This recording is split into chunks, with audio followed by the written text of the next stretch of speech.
हम पिछले कोई 1.5-2 साल से एक मॉडल पे काम कर रहे हैं। फार्मर के लिए बहुत बड़ा इंसेंटिव है, पर्टिकुलरली स्मॉल फार्मर के लिए। एक तो मशीनरी की मैंने पहले बात की है। मशीनरी के बाद जो सेकंड है स्मॉल फार्मर को जो सूट करती है वो ये है कि हम इंटेंसीफाई करें और डाइवर्सिफाई करें। नर्सरी जो है ना वो ट्रे में काश करें, आपको पानी कम लगाना पड़ेगा और इससे एक बहुत बड़ी production 3 to 4 time 5 time higher production जो है पर यूनिट एरिया,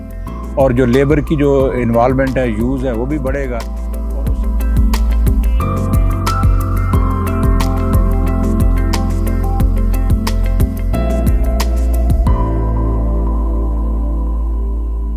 बिस्मिल्लाहिर्रहमानिर्रहीम। हमारा जो किसान है, ख़ासतौर पर जो छोटा किसान है,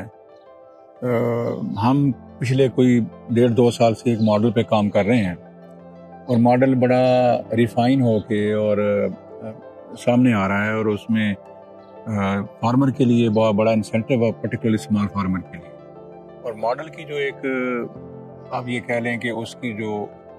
3-4 चीज़ें बिल्कुल खुल के सामने आई हैं, वो ये है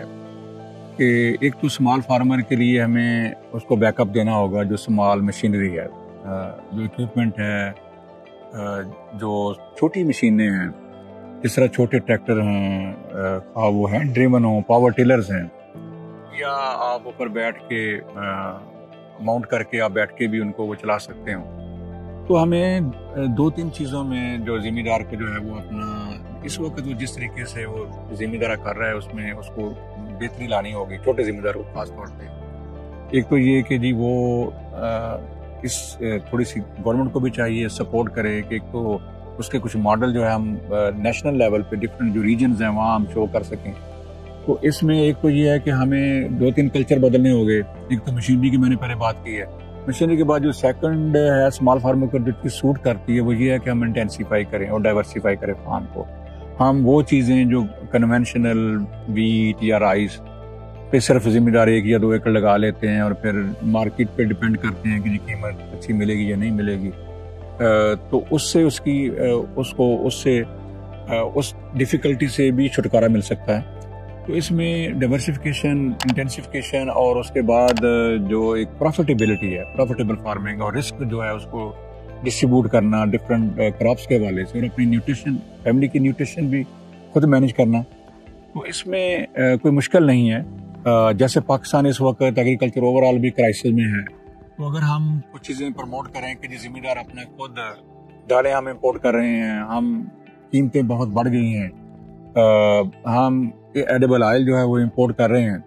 और इसी तरह से और बहुत सारी अजनास हैं जिनकी पाकिस्तान में इंपोर्ट होती है। तो बड़ी आसानी से अगर हम सपोर्ट करें छोटे ज़िम्मेदार को कि वो अपने फार्म को डाइवर्सिफाई करे, और ये सारी चीज़ें एटलीस्ट ये गांव की सतह पे वो अपनी खुद इंसारी की तरफ जाए हर किसान, और इतनी अगर वो सरप्लस हों तो बाकी जो उस गांव के लोग रहने वाले हैं वो भी उससे इस्तेफादा हासिल कर सकते हैं। तो फार्म इंटेंसिफिकेशन में जो उसकी एक बड़ी कलीदी जो काम हमने करके देखा है वो ये है कि हम नर्सरी जो है ना वो ट्रे में काश करें, और हम उसकी जो डिफरेंट टाइमिंग है, हम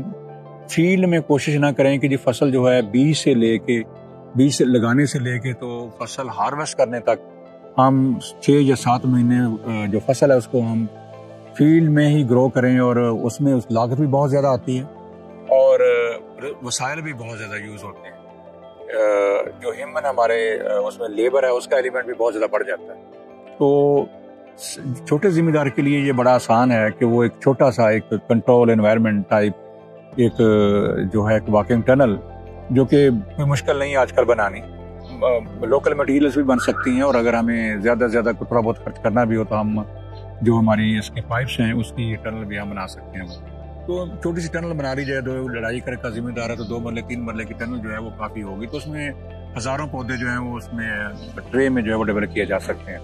तो जो पौधे डेवलप हो जाएं तो उसमें जो टाइमिंग है उसकी, अब एक फसल लगी हुई है, तो इसमें 3-4 कॉन्सेप्ट हैं जो पूरी दुनिया ने बड़ी ख़ास तौर पे जहाँ छोटे साइज़ की जो फार्मिंग है, जिसमें ताइवान, चाइना, कोरिया और जापान, इन तमाम मुल्कों ने ये काम किया है। तो उन्होंने उनकी जो नर्सरी बेस्ड है। दूसरा ये है कि उसको मिक्स क्रॉपिंग, इंटर क्रॉपिंग, और इसके अलावा रिले क्रॉपिंग,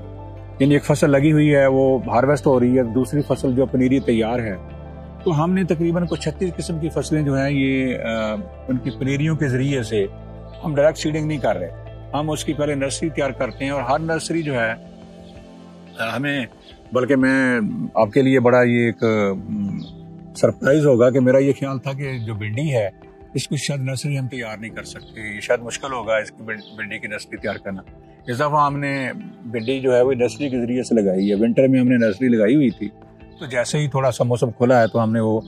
نرسریاں جو ہے منتقل کر دی اور بہترین پودے اس وقت گرو ہو رہے ہیں. تو یہ جتنے بھی اس وقت میلنز ہیں، اس کے علاوہ ہماری جتنی سمر کی ویجیٹیبلز ہیں، ساری کی ساری کی نرسریوں کے ذریعے سے. اور پھر یہ ہوتا ہے کہ آپ سٹیپ کراپنگ، یہ بھی اگر آپ دیکھیں لٹریچر میں ہے، اگر آپ سٹیپس میں فصلیں لگائیں گے تو ان پہ کیڑے مکوڑے کا حملہ بھی اور بیماری کا حملہ بھی کم ہوگا. تو 1 میٹر سے لے کے 7 میٹر تک یہ مختلف سٹیپس جو ہے نا فصلوں کی لگ سکتی ہیں. تو کمپینین کراپنگ ہے کہ ایک فصل ہارویسٹ ہو رہی ہے، دوسری فصل جو ہے وہ کاشت ہو رہی ہے، تو اس میں ٹائمنگ بڑی اچھی مینج ہو جاتی ہے. ہم ارلی بھی لے سکتے ہیں، لیٹ بھی لے سکتے ہیں. تو اور ایئر راؤنڈ اویلیبلٹی فارم کے اوپر جو ہے فروٹس کی بھی، ویجیٹیبل کی بھی، یہ بھی ایون فروٹ کے اندر جیسے اگر فروٹ کے ٹریز لگے ہوئے ہیں تو ان کی جو نیچے جگہ ہے اس میں اگر آپ میلن آپ سپریڈ کر دیں، لگا دیں، تو اسی وہ اس کا جو ایک کور بھی ہو جائے گا، اس کا وہ بن جائیں گی، وہ کور کراپ کے طور پہ بھی وہ لینڈ کو کور بھی کر لیں گے، جیسے اس کا موائسچر بھی ضائع نہیں ہوگا، آپ کو پانی کم لگانا پڑے گا، اور آپ نیچے زمین جو آرچرڈ کے اندر جو زمین ہے اس میں سے آپ بہترین جو ہے ویجیٹیبل اور میلن وغیرہ جو ہارویسٹ کر سکتے ہیں. تو یہ بہت سارے ایکسپیریمنٹ ہم نے یہ کیے ہوئے ہیں، اور انشاءاللہ آپ کو اگلی ویڈیو میں ان کی جو ایک پریکٹیکل ڈیمونسٹریشنز ہیں، اس کی جو ویڈیوز ہیں وہ اس کے ذریعے سے بھی ہم ایلیبوریٹ کریں گے. اور اس سلسلے میں اگر آپ ہم سے پوچھنا چاہیں کہ جی سمر کے کیا کمبینیشن ہے لگانے کے ویجیٹیبلز کے، اور اس میں ہر فصل کی جو ٹائمنگ کیا ہوں گی، اور ونٹر کی فصلوں کے جو مختلف کمبینیشن ہے وہ کیا ہوں گے، جس میں فروٹ کراپس بھی ہیں اور ویجیٹیبلز بھی ہیں، تو یہ تقریباً 50-60 کراپس بن جاتی ہیں. تو ان کو کیسے ہم کمبائن کریں گے اور کیا کمبینیشن ہوں گے، اور اس میں کمپینین کراپنگ کا کیا کانسیپٹ ہوگا، ایک فصل دوسری فصل کو سپورٹ کیسے کرے گی، اور اس میں آپ کے اخراجات اور اسمال اسکیل مشینری کون سی ہوگی جو یوز ہوگی. تو یہ میرا ایک اہم پیغام ہے کہ ذمہ دار ذرا سوچیں کہ ہم جو خاص طور پہ چھوٹا ذمہ دار ہے، تو ہم خود انحصاری مشینری کے حوالے سے بھی اور گورنمنٹ کے لیے بھی سوچنے کی بات ہے کہ ہم ان کو کیسے سپورٹ کر سکتے ہیں. اور اس سے ایک بہت بڑی production 3 to 4 to 5 time Hare production جو ہے پر یونٹ ایریا، اور جو لیبر کی جو انوالومنٹ ہے، یوز ہے، وہ بھی بڑھے گا، اور اس سے پروفیٹیبلٹی بھی بڑھے گی، رسک کم ہوگا، ملک کے اندر جو ایک فصلوں کی فراوانی بھی ہوگی. اور بہت ساری جو ہماری ڈیپینڈنس ہے باہر کے ملکوں کو جہاں سے ہم امپورٹ کے اوپر ہے، وہ امپورٹ میں بھی ہمیں کمی آئے گی، اور ہم انشاءاللہ ان کو ایکسپورٹ کرنے کی پوزیشن میں بھی ہوں گے. تو یہ بڑے ایک پریکٹیکل ماڈل ہے جو ہم نے بنائے ہیں. تو انشاءاللہ اس کی جو مزید معلومات ہیں، اگر آپ اس میں ہم سے ڈائریکٹلی رابطہ کر کے پوچھنا چاہیں، آپ کو ویسے بھی گائیڈ کر سکتے ہیں، دکھا بھی سکتے ہیں. اور اگر ٹریننگ کا ہمیں لوگوں کو ٹریننگ دینی ہو، ہیومن ریسورس ڈیولپمنٹ کرنی ہو، تو اس کے لیے بھی ہم تیار ہیں.